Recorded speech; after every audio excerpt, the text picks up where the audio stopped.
Hello बच्चों, आपका अपने ट्यूटर टॉक चैनल में स्वागत है। आज की वीडियो में हम क्लास 10 सब्जेक्ट साइंस का first chapter chemical reaction and equations के बारे में बात कर रहे हैं। इस चैप्टर को फुल्ली कंप्लीट करेंगे। सबसे पहले बात करते हैं कि केमिकल चेंज और फिजिकल चेंज क्या होते हैं। केमिकल चेंज वो वाला चेंज होता है जिसमें चेंज के बाद जो सब्सटेंस बनता है उसकी फिजिकल और केमिकल प्रॉपर्टी पहले सब्सटेंस से अलग होती है। One or more new substance with new physical and chemical properties are formed, जैसे digestion of food, respiration, rusting of iron, लोहे को जंग लगना, ये सभी केमिकल चेंज के एग्जाम्पल हैं। जबकि फिजिकल चेंज क्या होता है? चेंज इन कलर और state occur but no new substance is formed, called physical change. Physical change में कोई भी नया सब्सटेंस नहीं बनता, यानी कि उसकी केमिकल प्रॉपर्टी सेम रहती है। इसके एग्जांपल हम लेते हो लिख सकते हैं melting of ice, cutting of woods, इनमें कोई नया सब्सटेंस नहीं बनता। तो चैप्टर का नेम है केमिकल रिएक्शन एंड इक्वेशन। तो केमिकल रिएक्शन क्या होता है? केमिकल चेंज पता लग गया। तो केमिकल रिएक्शन एक तरह की प्रोसेस है जिसमें नया सब्सटेंस विद न्यू प्रॉपर्टी बनता है। It is a process in which one और more substances form new substances और it can't be reversed by physical method. कहने का मतलब ये वाली जो रिएक्शन होती है इरिवर्सिबल होती है, वापस पुराने सब्सटेंस में फिजिकल मेथड के साथ नहीं जा सकते। जैसे फिजिकल चेंज में तो था कि जो मेल्टिंग ऑफ आइस है अगर वाटर में कन्वर्ट होगी और वाटर को दोबारा से कूल करेंगे तो उसकी आइस बन सकती है, लेकिन जो केमिकल रिएक्शन में जो चेंजेस होती हैं वो इरिवर्सिबल होती है। अब कुछ कैरेक्टरिस्टिक्स ऑफ केमिकल रिएक्शन करें तो क्या है? जब केमिकल रिएक्शन होती है तो क्या क्या हमें देखने को मिलता है? Evolution of gas, next formation of precipitate, change in colour, कुछ कलर चेंजेस होते हैं, change in temperature, change in state भी चेंज होता है। ये कुछ चेंजेस हैं जो केमिकल रिएक्शन के बाद देखने को मिलते हैं। नेक्स्ट हम बात करते हैं केमिकल इक्वेशन की। Representation of chemical reaction using symbol and formula of the substance is called chemical equation. कहने का मतलब केमिकल रिएक्शन को लिखने का एक तरीका है ये जिसमें हम केमिकल रिएक्शन को सिंबल से या उनके केमिकल जो फॉर्मूला होते हैं उससे लिखकर प्रेजेंट करते हैं। और जो सब्सटेंस केमिकल रिएक्शन में पार्टिसिपेट करते हैं उन्हें हम रिएक्टेंट्स कहते हैं। और रिएक्शन के बाद जो नए प्रोडक्ट बनते हैं, जो नए सब्सटेंस बनते हैं, उन्हें प्रोडक्ट कहा जाता है। और इनके बीच में एरो डाला जाता है, जहाँ हम कह सकते हैं एरो के जो राइट साइड पर प्रोडक्ट लिखा गया है जो कि नया सब्सटेंस बना है, और लेफ्ट साइड पर रिएक्टेंट जो सब्सटेंस रिएक्शन में पार्टिसिपेट किया जिन्होंने। नेक्स्ट टॉपिक आता है balancing of chemical equation, the process of making the number of different type of atom equal on the both side. कहने का मतलब इसमें क्या करना होता है? आपको एक रिएक्शन दी हुई आएगी, हमने क्या करना है, दोनों तरफ जो एटम है उनकी काउंटिंग को इक्वल करना है। जैसे इस रिएक्शन में इधर भी जिंक का एक एटम है, इधर भी जिंक का एक एटम है। अगर इधर हाइड्रोजन के 2 एटम है पूरी लाइन में, तो प्रोडक्ट की तरफ ही हाइड्रोजन के 2 एटम ही है। सल्फर का एक है तो इधर भी सल्फर का एक है, ऑक्सीजन के इधर 4 है तो उधर भी ऑक्सीजन के 4 एटम है। जब ऐसे क्वेश्चन में बैलेंस करने के लिए कहा जाता है तो इन्हें बैलेंसिंग ऑफ केमिकल इक्वेशन कहते हैं। तो एग्जांपल के साथ इन्हें करते हैं। जैसे आपको यहाँ पर क्वेश्चन है कि हाइड्रोजन, ऑक्सीजन और यहाँ पर वाटर है, यहाँ पे 2 गैसेज हैं, तो इसको बैलेंस करना है। तो यहाँ पर देखें तो हाइड्रोजन के यहाँ पर 2 एटम है, तो यहाँ पर भी हाइड्रोजन के 2 एटम है, लेकिन यहाँ पर ऑक्सीजन के 2 एटम है और यहाँ पर ऑक्सीजन के कितने एटम है? 1 एटम है। तो दोनों तरफ इक्वल होने चाहिए। तो इसके लिए क्या करेंगे, यहाँ पर हम लगा देंगे, अगर 2 लगा देते हैं तो इधर भी ऑक्सीजन के 2 एटम और इस तरफ भी ऑक्सीजन के कितने हो गए? 2 एटम। लेकिन यहाँ पर हाइड्रोजन को चेंजेस आ गया, हाइड्रोजन के एटम हो गए 4 क्योंकि H2 है और इसको 2 से मल्टीप्लाई करेंगे, 4 एटम हाइड्रोजन के, इधर 2 है। तो इसको बैलेंस करने के लिए जहाँ पर कम पड़ रहा है वहाँ पर नंबर लगाएं ताकि इक्वल हो जाए। तो 2 लगा दें तो यहाँ पर हाइड्रोजन के 4 एटम और यहाँ पर भी हाइड्रोजन के 4 एटम हो गए, तो ये इक्वेशन बैलेंस होगी। इसी तरह से एक एग्जांपल और लेते हैं, जैसे मिथेन और ऑक्सीजन जब आपस में रिएक्शन होती है इनकी, तो कार्बन डाइऑक्साइड और वाटर बन रहा है। तो यहाँ पर बैलेंस कैसे करेंगे? कार्बन का एक एटम, इधर भी कार्बन का एक एटम है, इक्वल है। इधर हाइड्रोजन के टोटल 4 एटम है, इधर हाइड्रोजन के 2 एटम है। कहाँ पर कम पड़ रहे हैं? इधर। अगर मैं यहाँ पर 2 लगा देता हूँ तो क्या होगा? हाइड्रोजन के 4 एटम हो गए, इधर भी 4 एटम हो गए। अब ऑक्सीजन को काउंट करके ऑक्सीजन के यहाँ पर 2 एटम है, इधर भी ऑक्सीजन के 2 एटम गिने जाएंगे क्योंकि यहाँ पर एक एटम है लेकिन आगे वाला 2 से मल्टीप्लाई होकर ये भी ऑक्सीजन के 2 एटम हो गए, लेकिन इधर भी ऑक्सीजन के 2 एटम है, 2 और 2 4 एटम इधर ऑक्सीजन के हैं, और इधर पूरी लाइन में 2, इधर 4। तो इक्वल करने के लिए यहाँ पर 2 लगा देंगे, तो यहाँ पर भी ऑक्सीजन के 4 एटम हो गए। नेक्स्ट सोल्व करते हैं। यहाँ पर हाइड्रोजन गैस और नाइट्रोजन गैस मिलकर अमोनिया बन रहा है, तो इसको कैसे बैलेंस करेंगे। यहाँ पर हाइड्रोजन के एटम काउंट करें पूरी लाइन में, कितने हैं हाइड्रोजन के टोटल एटम 2, यहाँ पर इधर टोटल कितने हैं 3 है। तो नाइट्रोजन के काउंट करें, इधर कितने हैं 2, इधर कितने हैं 1, इधर 2 है इधर 1। तो इसको बैलेंस करना थोड़ा इजी लग रहा है, क्योंकि ये 2 है और यहाँ पर 1 है, तो यहाँ पर आगे मैं 2 लगा दूँ तो ये भी 2 हो गया, लेकिन इसका इफेक्ट हाइड्रोजन को भी पड़ा। हाइड्रोजन के अब यहाँ पर हो गया 6 एटम, 3 पहले से थे, 2 से मल्टीप्लाई किया 6, तो हाइड्रोजन के इस तरफ 6, इधर 2, इधर 6 था इधर 2 है, तो 2 को किससे मल्टीप्लाई करेंगे, 6 होगा 3 के साथ, तो ये इक्वेशन भी बैलेंस हो गया।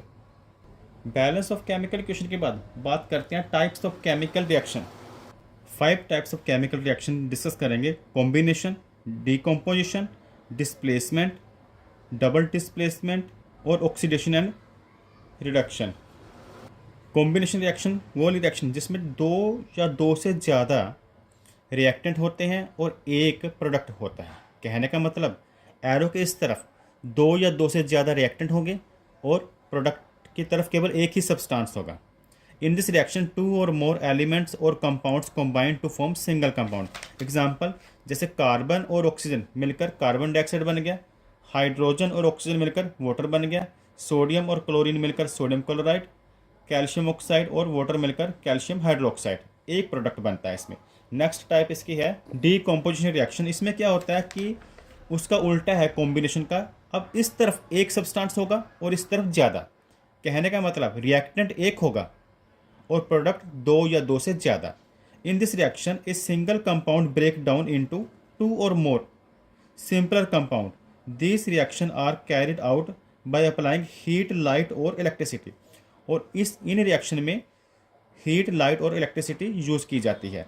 जैसे एग्जांपल वाटर है, वाटर को अगर ब्रेक करना है तो हीट और इलेक्ट्रिसिटी पास कर कर हाइड्रोजन और ऑक्सीजन, यानी कि रिएक्टेंट एक और प्रोडक्ट 2 बने। इसी तरह से कैल्शियम कार्बोनेट को जब हीट किया जाता है तो रिएक्टेंट यहाँ पर एक है और प्रोडक्ट 2 बने, कैल्शियम ऑक्साइड और कार्बन डाइऑक्साइड। नेक्स्ट टाइप इसमें है displacement reaction. In this reaction A more reactive element displace less reactive element from its compound. जो ज़्यादा रिएक्टिव एलिमेंट होता है वह डिस्प्लेस करता है लेस रिएक्टिव एलिमेंट को फ्रॉम इट्स कंपाउंड से। In which part of one reactant is replaced by another reactant. कैसे, जैसे यहाँ पर 2 रिएक्टेंट है, एक तो है कॉपर सल्फेट और एक जिंक। और आफ्टर रिएक्शन हम क्या देखते हैं कि जो जिंक होता है, सल्फेट होता है, जिंक के साथ जुट गया, यानी कि जिंक सल्फेट और कॉपर बन गया। तो ये वाला जो सल्फेट था ये कहाँ पर ट्रांसफर हो गया, जिंक के पास। इसी तरह से यानी कि अपनी पोजीशन डिस्प्लेस कर दी इसने। इसी तरह से कॉपर सल्फेट है, अगर आयरन के साथ रिएक्ट करेगा तो ये वाला सल्फेट जो साथ वाला है वो कहाँ पे डिस्प्लेस हो गया, आयरन के साथ। और कॉपर आपको यहाँ पर अकेला एलिमेंट दिखाई दे रहा है। यहाँ पर क्या हुआ, आयरन ने कॉपर को डिस्प्लेस कर दिया फ्रॉम कॉपर सल्फेट से, यानी कॉपर को अकेला कर दिया। इसी तरह पर यहाँ पर जिंक ने कॉपर को डिस्प्लेस कर दिया कॉपर सल्फेट सोल्यूशन से। नेक्स्ट है double displacement reaction. In this reaction cation and anion of 2 ionic compound are exchange. यानी कि कैटाइन और एनाइन जो होते हैं वह एक्सचेंज होती हैं। कुछ सिंपल इस तरह से लिख सकते हैं, जैसे AB प्लस CD है, जो यहाँ पे B जो है वो इस तरफ ट्रांसफर हो गया और D इस तरफ ट्रांसफर हो गया, तो क्या बनेगा वो AD और CD। और ये जो रिएक्शन जनरली कहाँ पे टेक प्लेस होती है, सोल्यूशन में। जैसे एग्जांपल इसकी है सोडियम सल्फेट और बेरियम क्लोराइड। तो यहाँ पर अगर ध्यान से देखें तो ये वाला जो सल्फेट था ये बेरियम के साथ अटैच दिखाई दे रहा है, और ये वाला जो क्लोरीन था यह सोडियम के साथ दिखाई दे रहा है। नेक्स्ट हम बात करते हैं ऑक्सीडेशन एंड रिडक्शन रिएक्शन की। ऑक्सीडेशन में क्या होता है, addition of oxygen to a substance या फिर removal of hydrogen to a substance. कहने का मतलब या तो ऑक्सीजन का जुड़ना या फिर हाइड्रोजन का रिमूव होना। ध्यान से समझे, जैसे यहाँ पर कॉपर है तो कॉपर और ऑक्सीजन की रिएक्शन हुई तो क्या बना, कॉपर ऑक्साइड बना। तो कॉपर के साथ किसकी एडिशन हुई, ऑक्सीजन की। जब ऑक्सीजन की एडिशन होती है, यहाँ पर कॉपर केला था, एरो से शो किया गया है, तो ये कॉपर ऑक्साइड यानी कि कॉपर के साथ ऑक्सीजन जुड़ गया, तो ये ऑक्सीडेशन रिएक्शन है। इसी तरह से सोडियम के साथ आप देखें तो ऑक्सीजन जुड़ गया। अब रिमूवल ऑफ हाइड्रोजन का क्या मतलब है, जैसे यहाँ पर हाइड्रोजन सल्फाइड और आयोडीन के साथ रिएक्शन हुई, तो देखें तो यहाँ पर जो सल्फर था, सल्फाइड था, सल्फर वो केला रह गया, यानी कि रिमूवल ऑफ हाइड्रोजन हुई है यहाँ से। तो यहाँ पर देख सकते हैं क्या हुआ कि जो moving the hydrogen from hydrogen sulphide, chlorine ने हाइड्रोजन को रिमूव कर दिया हाइड्रोजन सल्फाइड से, तभी जो हाइड्रोजन था वो किसके साथ जुड़ गया, क्लोरीन के साथ। इसको बैलेंस कर दें, यहाँ पे 2 लगाना था, 2HCl। तो सिंपल आप समझ सकते हैं, सिंपल लैंग्वेज में, अगर ऑक्सीजन का एडिशन किसी चीज़ के साथ होना या फिर हाइड्रोजन का रिमूवल होना। नेक्स्ट हम बात करते हैं रिडक्शन रिएक्शन की। एडिशन ऑफ हाइड्रोजन या फिर रिमूवल ऑफ ऑक्सीजन।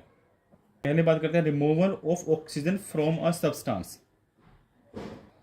यहाँ पर कॉपर ऑक्साइड है, जब हाइड्रोजन के साथ रिएक्ट हुई तो ऑक्सीजन क्या हो गया, ऑक्सीजन का जो एटम था वो हाइड्रोजन के साथ अटैच हो गया, और कॉपर यहाँ पर अकेला दिखाई दे रहा है, यानी कि यहाँ से रिमूवल ऑफ ऑक्सीजन हुई है। इसी तरह से एडिशन ऑफ हाइड्रोजन में क्या है, H2 और Cl2, हाइड्रोजन और क्लोरीन की जब आपस में रिएक्शन हुई तो ये हाइड्रोजन क्लोराइड बन गया। तो यहाँ पर क्लोरीन के साथ हाइड्रोजन की क्या हुई है, एडिशन हुई है। जब एडिशन ऑफ हाइड्रोजन हो या फिर रिमूवल ऑफ ऑक्सीजन तो उसे रिडक्शन कहते हैं। और रेडॉक्स रिएक्शन क्या है, जब इक्वेशन में रिडक्शन और ऑक्सीडेशन दोनों हो। जैसे ये हाइड्रोजन सल्फाइड की क्लोरीन के साथ जब रिएक्शन हो रही है, तो अगर हम हाइड्रोजन सल्फाइड को देखें तो यहाँ पर क्या हो रहा है, रिमूवल ऑफ हाइड्रोजन हो रहा है। जब रिमूवल ऑफ हाइड्रोजन हो तो उसे हम बोलते हैं ऑक्सीडेशन। और क्लोरीन के साथ क्या हो रहा है, क्लोरीन के साथ अगर देखें तो इसके साथ हाइड्रोजन की एडिशन हुई है, एडिशन ऑफ हाइड्रोजन होता है रिडक्शन। तो ये है रेडॉक्स रिएक्शन की एग्जांपल, जिसमें रिडक्शन और ऑक्सीडेशन दोनों शो किए गए हैं। नेक्स्ट हम करेंगे इफेक्ट ऑफ ऑक्सीडेशन। हमारी डेली लाइफ में क्या देखने को मिलता है, क्रोजन और रैंसिडिटी। क्रोजन की बात करें तो इसमें क्या होता है कि corrosion is the process in which metals are eaten up. Metal जो होती है ईटन अप होती है ग्रेजुअली, धीरे धीरे, by the action of air and moisture. जब एयर और मॉइस्चर के कॉन्टैक्ट में आती हैं और केमिकल ऑन देयर सरफेस, जब उनके सरफेस पर कुछ केमिकल टच होता है। जैसे हम बात कर सकते हैं आयरन के बारे में, rusting of iron metal in the most common form of corrosion, लोहे को जंग लगना, ये एक तरह से क्रोजन की एग्जाम्पल है। नेक्स्ट हम बात करते हैं रैंसिडिटी। जब कोई फूड मटेरियल होती है जिनमें फैट और ऑयल हो, the taste and order of foods material containing fat and oil, वो वाले फूड्स जिनमें फैट और ऑयल होते हैं, उनका टेस्ट या फिर उनकी जो स्मेल होती है चेंज हो जाती है when they are left exposed in air, अगर वो एयर में लॉन्ग टाइम पड़े रहें। This is called rancidity, it is caused due to oxidation. ये भी क्यों होता है ऑक्सीडेशन, आपने देखा कोई ब्रेड्स वगैरह है, कोई खाने वाली चीज़ है, तो उनमें क्या देखते हैं कि हम जब वो मॉइस्चर एयर के कॉन्टैक्ट में आती है तो कुछ टाइम बाद उनका टेस्ट और चेंज हो जाता है, उनकी स्मेल चेंज हो जाती है। कहने का मतलब फूड मटेरियल ख़राब हो जाता है, उनका टेस्ट और स्मेल सही नहीं रहती, और इसे खाना बॉडी के लिए हार्मफुल होता है। तो फूड को रैंसिडिटी से बचाने के लिए हम क्या करते हैं, कुछ एंटीऑक्सीडेंट केमिकल होते हैं वो डाले जाते हैं, या फिर आपने देखे हैं कुछ चिप्स के पैकेट होते हैं, अंकल चिप्स जैसे हो गए, कुछ लेस हो गए, तो उनमें नाइट्रोजन गैस फिल की गई होती है ताकि वह ऑक्सीजन के कांटेक्ट में ना रहे। और घरों में फूड को रेफ्रिजरेटर में रखा जाता है या फिर एयर टाइट कंटेनर में रखती हैं ताकि एयर कांटेक्ट से बचाया जा सके। तो यहाँ पर ये कंप्लीट चैप्टर फिनिश होता है फर्स्ट। Thanks for watching.